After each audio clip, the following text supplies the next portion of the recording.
निश्चित समाकलन के प्रगुण आज आप पढ़ेंगे। इससे पहले आप लोग जो पढ़ चुके होंगे अनिश्चित समाकलन विभिन्न प्रकार से, जैसे प्रतिस्थापन द्वारा समाकलन, आंशिक भिन्नों द्वारा और खंड से समाकलन या किसी अन्य प्रकार से दिए गए फलन का समाकलन। यह अनिश्चित समाकलन होता है जो अब तक पढ़ लिया है। इसमें एक कांस्टेंट आता है c, अचर संख्या, इस वजह से ये अनिश्चित होता है।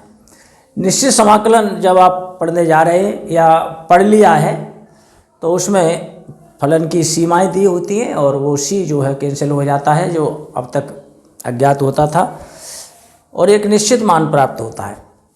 तो निश्चित समाकलन जब आप पढ़ रहे हैं या थोड़े बहुत पढ़ लिए हैं, इसी में आगे जाकर आवश्यकता पड़ती है निश्चित समाकलन के प्रगुणों की। तो उनमें से कुल 7 प्रगुण हैं निश्चित समाकलन के। उनमें से एक प्रगुण p से व्यक्त किया गया है, 0 नंबर का प्रगुण है।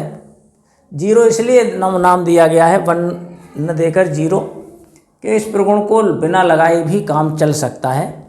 ज़रूरत पड़ने पर लगा लें, न लगाए तो भी काम चल जाएगा। लेकिन है क्या, पहले ये देख लें। कोई निश्चित समाकलन दिया हुआ है, उसकी सीमाएं होंगी a से b तक और कोई फलन है f(x) dx। तो ये इस प्रगुण के माध्यम से ये सीमाएं आगे पीछे हो जाती हैं, उच्च और निम्न परस्पर बदल जाती हैं, b नीचे और a ऊपर माइनस लग के, इस तरह से ये हो जाता है f(x) dx। कभी कभी ऐसा भी कर सकते हैं, इस माइनस को यदि यहाँ पहले से एडवांस में माइनस है तो प्रगुण के बाद इस माइनस को हटा देते हैं। एक ही बात है, या तो माइनस को यहाँ रख लें या माइनस को यहाँ रख लें। ये इस बात पर आधारित है, जैसे b माइनस ए होता है, इसको हम माइनस लगा दें तो a माइनस भी लिख सकते हैं।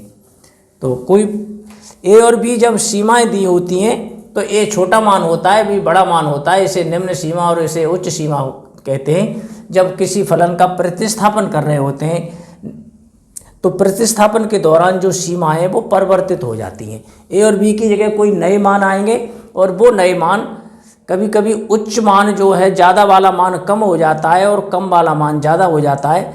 तो ये पुनः इन सीमाओं को निम्न और उच्च में परिवर्तित करने के लिए, इस माइनस चिन्ह को हटाने के लिए इस सीमाओं को उल्टा कर देते हैं। या माइनस नहीं लगाए तो यहाँ माइनस लगा के सीमाओं को उल्टा कर देते हैं। ये पहला प्रगुण है, इसे p0 से प्रदर्शित किया गया है। शेष प्रगुण अगले वीडियो में बताएंगे और इस पर आधारित कुछ प्रश्न आपको करके दिखाएंगे। धन्यवाद।